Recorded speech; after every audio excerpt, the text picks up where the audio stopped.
Hello जय हिंद दोस्तों। तो कैसे हैं आप सब? आशा करते हैं बहुत ही अच्छे होंगे। तो आज हम देखने वाले हैं BBMKU का सेमेस्टर 1 का मेजर पेपर 1, जिसमें आप लोग का कुल अंक कितना रहेगा? कुल अंक 100 रहेगा, जिसमें इंटरनल एग्जाम यानी आंतरिक परीक्षा 25 मार्क्स का होगा, जिसमें बाह्य परीक्षा कितना 75 मार्क्स का होगा। 75 मार्क्स किस प्रकार होगा पहले आप लोग को बता देते हैं। तो आप लोग को आज हम देने वाले हैं, देखिए आप लोग को कराएंगे 25 MCQ नहीं, जिसमें आप लोग का ऑप्शन नहीं रहेगा। 25 क्वेश्चन कराएंगे 1 मार्क्स का। आप लोग का पैटर्न पहले समझ लिए उसके बाद। और 16 क्वेश्चन हम आपको देंगे, 16 क्वेश्चन, जिसमें 5 नंबर के 2 क्वेश्चन आते हैं और 15 नंबर के 6 क्वेश्चन आते हैं। लेकिन आप लोग को 16 क्वेश्चन देंगे, 6 में से 5 फिक्स है। 15 क्वेश्चन देंगे, 5 क्वेश्चन फिक्स है आप लोग के एग्जाम में मिलेगा, और 2 नंबर, दोनों 2 नंबर कवर हो जाएगा। जो 5 नंबर का 2 क्वेश्चन होता है, दोनों कवर हो जाएगा। 16 लॉन्ग क्वेश्चन आंसर देंगे और 25 शॉर्ट क्वेश्चन आंसर। अगर आप इतना कर लेते हैं तो ठीक से आप लोग का एक भी एग्ज़ाम में क्वेश्चन नहीं छूटेगा। जितना भी आपको पढ़ा रहे हैं उतना कर लीजिएगा, काफ़ी हो जाएगा। देखिए 75 नंबर का एग्ज़ाम होगा, किस प्रकार होगा? 5 मार्क्स होगा, 1 मार्क्स का 5 क्वेश्चन होगा, इस प्रकार होगा। और 5 मार्क्स का 2 क्वेश्चन होगा, यानी 2 क्वेश्चन होगा। और 15 मार्क्स का 4 क्वेश्चन होगा। इसी प्रकार आप लोग का एग्ज़ाम होगा। 15 क्वेश्चन का 15 नंबर का 4 क्वेश्चन आएगा, तो इसको मिलाकर अगर हो जाएगा, सब जोड़ेंगे 15 चौका 60 हो जाएगा। ये 5 दूनी 10 हो जाएगा, 60 10 70 और 5 75 हो जाएगा। अगर तीनों को ऐड कीजिए कितना हो जाएगा? 75। इसी प्रकार आप लोग का पैटर्न रहेगा, इसी पैटर्न पर आप लोग के क्वेश्चन आएंगे। तो चलिए देखते हैं। आप लोग का देख लीजिए, ये है सिलेबस, आप देख सकते हैं। विनोद बिहारी महतो, कोयलांचल विश्वविद्यालय धनबाद, आप ही लोग का यूनिवर्सिटी का। तो देखिए यहाँ से आप देख सकते हैं क्या क्या पढ़ना है। हिंदी साहित्य इतिहास, लेखन की परंपरा, हिंदी साहित्य का काल विभाजन एवं नामकरण, रासो काव्य परंपरा, ये सब पढ़ना है यूनिट 1 में। और यूनिट 2 में क्या पढ़ना है? आदिकालीन साहित्य की राजनीति, सामाजिक सांस्कृतिक एवं साहित्यिक पृष्ठभूमि, आदिकालीन काव्य की प्रमुख प्रवृत्तियाँ, सिद्ध नाथ एवं जैन साहित्य का परिचय पढ़ना है। और यूनिट 3 में क्या पढ़ना है? भक्तिकालीन साहित्य की राजनीति, सामाजिक सांस्कृतिक एवं साहित्यिक पृष्ठभूमि पढ़ना है। भक्तिकालीन काव्य की प्रमुख प्रवृत्तियाँ, जिसके संत के बारे में पढ़ना है। काव्य, सूफी काव्य, कृष्ण काव्य एवं राम काव्य परंपरा का सामान्य परिचय क्या एवं प्रमुख कवि, इसके विषय में पढ़ना है यूनिट 3 में। और यूनिट 4 में रीतिकालीन साहित्य की राजनीति, सामाजिक सांस्कृतिक एवं साहित्यिक पृष्ठभूमि, रीतिकालीन काव्य की प्रमुख प्रवृत्तियाँ, रीतिबद्ध, रीतिसिद्ध एवं रीतिमुक्त काव्यधारा की सामान्य परिचय एवं प्रमुख कवि। देखिए यही पढ़ना है आप लोग को। 4 यूनिट देख सकते हैं, 4 यूनिट में आप लोग का सिलेबस डिफाइन है, बस इतना पढ़ना है। और आप लोग को मैं इसी से रिलेटेड 25 1 मार्क्स का क्वेश्चन दूंगा और 16 लॉन्ग क्वेश्चन आंसर दूंगा, जिससे आप लोग का 5 नंबर और 15 नंबर दोनों कवर हो जाएंगे। तो आप लोग पूरा वीडियो देख लीजिए। आप लोग एग्ज़ाम के बाद अपना रिव्यू बताइएगा, ठीक से यहीं से क्वेश्चन आएंगे। तो चलिए देखते हैं। सबसे पहले तो देख सकते हैं आप लोग का एग्ज़ाम यहाँ भी दिया है कि पैटर्न किस प्रकार रहेगा, यहाँ देख सकते हैं। और जो आप लोग का 15 मार्क्स का क्वेश्चन होगा वो कितने शब्दों में लिखना है? आप लोग 500 शब्दों में लिखिएगा। और अगर पेज में लिखिएगा, पेज में ही लिखना होगा आप लोग को, तो किस प्रकार लिखिए चलिए आप लोग को बता देते हैं। देखिए कितना लिखिए, कम से कम इतना तो लिखना है, फिक्स है लिखना है। अगर आप लोग जानते हैं पेज 2 साइड होता है, जिसमें बीच में एक लाइन होता है, देखिए ये हो गया पेज नंबर 1 और पेज नंबर 2। यहाँ इसी तरह आप लोग को 4 पेज लिखना है। कितना? 4 पेज कम से कम। आप अधिक बहुत 6-7 पेज तक लिख सकते हैं, लेकिन कम से कम आपको कितना लिखना है? 4 पेज ज़रूर लिखना है। कितना? 4 पेज तक लिखिएगा, ताकि आप लोग का अच्छा नंबर आएगा। और 4 पेज से कम लिखिएगा तो 15 मार्क्स नहीं मिल पाएगा, 10 से प्लस मिलेगा अगर 4 पेज प्लस लिखते हैं। और यूनिवर्सिटी भी कहता है कि 500 प्लस शब्द लिखें, तो 4 पेज प्लस लिखिएगा आप लोग। कम से कम कितना लिखना है आप लोग को? 4 पेज से कम नहीं लिखना है। चलिए आगे बढ़ते हैं, क्वेश्चन करते हैं अब। तो पहला क्वेश्चन है, हिंदी साहित्य के प्रथम इतिहासकार कौन माने जाते हैं? तो हिंदी साहित्य के प्रथम इतिहासकार आचार्य रामचंद्र शुक्ल माने जाते हैं। ये क्वेश्चन याद कर लीजिएगा। आगे बढ़ते हैं, क्वेश्चन नंबर 2 है, हिंदी साहित्य का काल विभाजन कितने भागों में किया गया है? तो कितने भागों में किया गया है? तो कितना हो जाएगा? 4 भागों में। आगे बढ़ते हैं, क्वेश्चन नंबर 3 है, आदिकाल को और किस नाम से जाना जाता है? तो आदिकाल को और वीरगाथा काल के नाम से जाना जाता है। क्वेश्चन नंबर 4 है, रस काव्य का मुख्य आधार क्या है? तो रस काव्य का मुख्य आधार रस या भाव है। ये 1 मार्क्स के लिए करा रहे हैं। जो 5 मार्क्स 1 मार्क्स का क्वेश्चन आएगा उसी के लिए करा रहे हैं। हिंदी साहित्य का सबसे प्राचीन काल कौन सा है? तो आदिकाल है। और आदिकाल का जब कालखंड देखिएगा तो कितना हो जाएगा? 1000 से 1000 ईस्वी से 1375। 1375 ईस्वी को क्या कहते हैं? आदिकाल कहते हैं।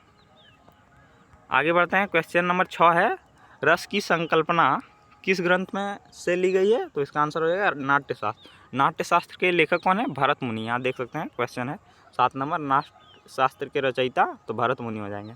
क्वेश्चन नंबर 8 है, हिंदी साहित्य के का काल विभाजन किसने किया? तो आचार्य रामचंद्र शुक्ल ने किया। जो आप लोग को बताएं कि हिंदी साहित्य को चार भागों में विभाजित किया गया, तो ये किसने किया? यह किया है आचार्य रामचंद्र शुक्ल ने। आगे बढ़ते हैं। क्वेश्चन नंबर 9 है, साहित्य का मुख्य उद्देश्य क्या है? तो साहित्य का मुख्य उद्देश्य हो जाएगा रस उत्पन्न करना। यानी जो आप लोग पढ़ते हैं हिंदी को ही हिंदी साहित्य कहा जाता है, और मानिए सबसे अच्छा सब्जेक्ट कोई है तो क्या हो जाएगा? हिंदी साहित्य। और आप लोग इससे बढ़िया से पढ़ लेते हैं तो बहुत जीवन के अनेक पहलू समझ पाएंगे। जैसे कि आप लोग पढ़े होंगे, संत कबीर के बारे में जानते ही होंगे। अगर आप लोग संत कबीर, गुरु नानक देव, इन सबको पढ़ लेते हैं बढ़िया से, तो मानिए आप लोग का जीवन बहुत ही उच्च स्तर का सोच डेवलप हो जाएगा। आप लोग को कैसा जीना है ये सब सीख जाइएगा। तो इसका आंसर क्या हो जाएगा? रस उत्पन्न करना, यानी आप लोग को इंटरेस्टिंग बनाना। क्वेश्चन नंबर 10 है, हिंदी साहित्य का इतिहास किस भाषा में लिखा गया? तो हिंदी साहित्य का इतिहास हिंदी भाषा में लिखा गया। आदिकाल का समय आप लोग को बताएं कितना है? 1000 ईस्वी से 1375 ईस्वी। आदिकाल की प्रमुख प्रवृत्ति क्या है? तो आदिकाल की प्रमुख प्रवृत्ति हो जाएगी वीरगाथा। पृथ्वीराज रासो के रचयिता कौन है? तो चंद्रबरदाई। कौन हो जाएगा? चंद्रबरदाई। आगे बढ़ते हैं। क्वेश्चन नंबर 14 है, सिद्ध साहित्य किससे संबंधित है? तो सिद्ध साहित्य बौद्ध धर्म से संबंधित है, बौद्ध धर्म। आगे बढ़ते हैं। क्वेश्चन नंबर 15 है, नाथ साहित्य के प्रवर्तक कौन माने जाते हैं? तो गोरखनाथ। कौन? गोरखनाथ। आगे बढ़ते हैं। जैन साहित्य किस भाषा में अधिक मिलता है? तो प्राकृत। देखिए आप लोग याद रखिए, जैन, प्राकृत और बौद्ध धर्म पूछा जाए तो बौद्ध धर्म कौन सा हो जाएगा? पाली भाषा में। क्या हो जाएगा? पाली। आप लोग याद रखिए। क्वेश्चन नंबर 17 है, आदिकालीन साहित्य का प्रमुख विषय क्या था? तो आदिकालीन साहित्य का प्रमुख विषय क्या हो जाएगा? युद्ध और वीरता। क्वेश्चन नंबर 18 है, भक्ति काल को हिंदी साहित्य का स्वर्ण युग किसने कहा? तो रामचंद्र शुक्ल ने। आगे बढ़ते हैं। क्वेश्चन नंबर है, भक्ति काल का समय क्या है? तो भक्ति काल का समय क्या हो जाएगा? 1375 से 1700। और भक्ति काल से ही कौन संबंधित थे? तो कबीर। कबीर किस काव्य धारा से संबंधित थे? तो संत काव्य। और किस काल से संबंधित थे पूछा जाए तो क्या हो जाएगा? भक्ति काल से। आगे बढ़ते हैं। क्वेश्चन नंबर 21 है, सूरदास के भक्ति धारा के कवि थे, यानी सूरदास किस भक्ति धारा के कवि थे? तो कृष्ण भक्ति के। आगे बढ़ते हैं। तुलसीदास किस काव्य परंपरा से जुड़े हैं? तो राम भक्ति परंपरा से। आगे क्वेश्चन है 23 नंबर, सूफी काव्य का मुख्य विषय क्या है? तो इसका आंसर क्या हो जाएगा? प्रेम हो जाएगा। क्या? प्रेम। क्वेश्चन नंबर 24 है, रीतिकाल का समय क्या है? तो रीतिकाल का समय 1700 से 1900। और अभी जो वर्तमान आधुनिक काल, देखिए आप लोग को कितना भागों में? 4 भागों में बांटा गया है। पहला हो जाएगा आदिकाल। ये क्वेश्चन लिए हैं। आदिकाल कितना? आदिकाल का कालखंड है 1000 से 1375। और दूसरा है भक्ति काल। भक्ति काल का कालखंड कितना है? 1375 से 1700। और रीतिकाल का कालखंड कितना है? 1700 से 1900। और आधुनिक काल 1900 से वर्तमान तक। आप लोग याद रखिएगा। तो पहला क्या हो जाएगा? आप लोग याद रखिएगा, आदिकाल। एक एक लेटर लिख देते हैं। आदिकाल का कितना? 1000 से 1375। और भक्ति काल का कितना हो जाएगा? 1375 से 1700। आप लोग थोड़ा मैनेज कीजिएगा। 1700 भक्ति काल हो गया। उसके बाद हो गया रीतिकाल आप यहाँ देख सकते हैं 1700 से 1900। और हो जाएगा आधुनिक काल कितना? आधुनिक काल का विभाजन 1900 से वर्तमान तक, यानी जो अभी वर्तमान जी रहे हैं हम लोग यहाँ तक, कितना? उसको क्या कहते हैं? आधुनिक काल 1900 से। तो बस आप लोग याद रखिए इतना डाटा। क्वेश्चन नंबर लास्ट है, रीतिकाल का प्रमुख विषय क्या है? तो रीतिकाल का प्रमुख विषय श्रृंगार रस है। क्या है? श्रृंगार रस। आगे बढ़ते हैं। अब लॉन्ग क्वेश्चन देखिए, यहाँ से इकाई 1 का 4 क्वेश्चन लिए हैं। इसी प्रकार इकाई 2 का 4 क्वेश्चन, चारों यूनिट से मिलाकर आप लोग देखें 4 यूनिट आप लोग का सिलेबस था। 4 यूनिट से 4 क्वेश्चन, 4 क्वेश्चन देंगे, यानी 16 क्वेश्चन। 16 क्वेश्चन कर लीजिएगा। ठीक से आप लोग के एग्जाम में यहाँ से बाहर नहीं आएगा। 1-2 क्वेश्चन आ सकता है, लेकिन मोस्ट ऑफ क्वेश्चन आप लोग का यहीं से मिलेगा। देखिए पहला क्वेश्चन क्या है, हिंदी साहित्य इतिहास लेखन की परंपरा का वर्णन कीजिए, यानी हिंदी साहित्य इतिहास में लिखने की क्या परंपरा थी तो उसका वर्णन करना है। ये 15 नंबर के क्वेश्चन है, लगभग 500 शब्दों में आपको आंसर दे रहे हैं, आप इतना याद करना है। चलिए आप लोग को बताते हैं आंसर साथ। तो आंसर है यहाँ से आप देख सकते हैं, हिंदी साहित्य इतिहास लेखन की परंपरा आधुनिक युग की देन है। किसका? आधुनिक युग की देन है। प्रारंभ में हिंदी साहित्य का व्यवस्थित इतिहास नहीं लिखा गया था, यानी जब प्रारंभ हुआ था तो हिंदी साहित्य का इतिहास एकदम व्यवस्थित तरीके या कह सकते हैं मैनेज नहीं किया गया था, इधर उधर बिखरा पड़ा था, बल्कि कवियों और ग्रंथों का परिचय ही मिलता है, यानी कवियों और ग्रंथों का ही परिचय मिलता है। हिंदी साहित्य के इतिहास लेखन की शुरुआत यूरोपीय विद्वानों से मानी जाती है, यानी हिंदी साहित्य के इतिहास के लेखन की शुरुआत कहाँ से मानी जाती है? यूरोपीय विद्वानों से। सबसे पहले गारसा द तासी ने हिंदी साहित्य के बारे में जानकारी प्रस्तुत की, हालांकि उनका कार्य पूर्ण इतिहास में नहीं था। आगे बढ़ते हैं। इसके बाद दूसरा पॉइंट है, आप लोग भी क्या कीजिएगा, पॉइंट बना के लिखिएगा, एक ही बार में एक लाइन कविता जैसा मत लिख दीजिएगा। इसके बाद जॉर्ज ग्रियसॉर्न ने हिंदी भाषा और साहित्य के विकास पर महत्वपूर्ण कार्य किया, यानी उन्होंने हिंदी के विभिन्न बोलियों और साहित्य परंपराओं को व्यवस्थित रूप से प्रस्तुत किया। लेकिन हिंदी साहित्य का पहला वैज्ञानिक और व्यवस्थित इतिहास आचार्य रामचंद्र शुक्ल ने दिया। तो आप लोग को याद रखना चाहिए कि पहला हिंदी साहित्य का पहला वैज्ञानिक और व्यवस्थित तरीका किसने दिया? आचार्य रामचंद्र शुक्ल ने। उनकी पुस्तक, तो आचार्य रामचंद्र की पुस्तक क्या है? हिंदी साहित्य का इतिहास। तो आप लोग यह भी याद रखिए, यह भी हो सकता है ऑब्जेक्टिव में पूछ लिया जाए कि आचार्य रामचंद्र शुक्ल का पुस्तक का नाम क्या है? तो हिंदी साहित्य का इतिहास। आज भी सबसे प्रामाणिक मानी जाती है। रामचंद्र शुक्ल ने साहित्य समाज को छोड़कर देखा। उन्होंने साहित्य को केवल कवियों की सूची ना मानकर, यानी साहित्य को केवल कवि की सूची ना मानकर उसे सामाजिक, राजनीतिक और सांस्कृतिक परिस्थितियों का दर्पण बताया। यानी आप लोग देखते हैं पहले क्या करता था, कवि केवल कविता से रिलेटेड लिखता था, लेकिन अब कवि देखते हैं सामाजिक जीवन पर भी लिखता है, राजनीतिक जीवन पर, सांस्कृतिक परिस्थितियों पर, इन सब पर लिखता है। उन्होंने साहित्य के चार कालों, आदिकाल, भक्तिकाल, रीतिकाल और आधुनिक काल, ये आप लोग को बताएं मैं विभाजित किया। उनका यह काल विभाजन आज भी सर्वाधिक प्रचलित है। यानी जो हिंदी साहित्य का काल विभाजन किया था, उनका विभाजन आज भी सबसे प्रचलित है। शुक्ल जी के बाद हजारी प्रसाद द्विवेदी ने भी साहित्य इतिहास लेखन में महत्वपूर्ण योगदान दिया है। यानी आचार्य शुक्ल जी के बाद किसको कह सकते हैं? हजारी प्रसाद द्विवेदी जी ने साहित्य लिखने में महत्वपूर्ण योगदान दिया है। उन्होंने भक्ति काल के कवियों पर विशेष शोध किया, यानी जो भक्ति काल में कवि थे उन सब पर विशेष शोध मतलब रिसर्च किया और साहित्य को अधिक व्यापक दृष्टिकोण से देखा। उनके लेखन में ऐतिहासिकता के साथ साथ साहित्यिक सौंदर्य भी दिखाई देता है। अगला पॉइंट है, इसके अतिरिक्त रामविलास शर्मा और नागेंद्र जैसे विद्वानों ने भी साहित्य इतिहास को नए दृष्टिकोण से प्रस्तुत किया। हजारी प्रसाद द्विवेदी और रामचंद्र शुक्ल के बाद कौन कह सकते हैं? रामविलास शर्मा और नागेंद्र जैसे विद्वानों ने साहित्य इतिहास को नए दृष्टिकोण से प्रस्तुत किया। उन्होंने मार्क्सवादी और आलोचनात्मक दृष्टि से अपनाई, यानी मार्क्सवाद विचारधारा अपनाया और आलोचनात्मक दृष्टि अपनाई, जिससे साहित्य का अध्ययन में नवीनता। अतः हिंदी साहित्य इतिहास लेखन की परंपरा धीरे धीरे विकसित हुई है, जिससे पारंपरिक प्रयासों से लेकर आधुनिक वैज्ञानिक दृष्टिकोण तक का समावेश है। यह परंपरा आज भी निरंतर विकसित हो रही है। तो इसी प्रकार आप लोग को आंसर बना के लिखना है, जैसा कि मैंने दिया, पॉइंट वाइज लिखिएगा और लास्ट में हो सके तो आप लोग क्या लिखिएगा? निष्कर्ष लिखिएगा। क्वेश्चन नंबर 2 है, हिंदी साहित्य का काल विभाजन और नामकरण का विवेचना कीजिए। तो आप लोग को बताएं कि हिंदी साहित्य का काल विभाजन किसने किया? तो आचार्य रामचंद्र शुक्ल ने किया। क्वेश्चन का आंसर है, हिंदी साहित्य के अध्ययन को सरल और व्यवस्थित बनाने के लिए उसे विभिन्न कालों में विभाजित किया, यानी हिंदी साहित्य को सरल बनाने के लिए क्या किया? उसके कालों में विभाजित कर दिया गया। जैसे कि आप लोग हिस्ट्री में भी पढ़ते होंगे, तो हिस्ट्री को भी 3 काल में विभाजित कर दिया है। प्राचीन भारत के संदर्भ में कह रहे हैं, प्राचीन भारत, मध्यकाल भारत और आधुनिक भारत। इसी प्रकार विभाजित करके पढ़ने से आसानी होती है, विभाजन करके पढ़ने से आसानी होती है, इसलिए क्या किया कवियों ने, जितने भी कवि थे उन सब ने क्या किया? काल विभाजन कर दिया। इसे ही काल विभाजन कहा जाता है।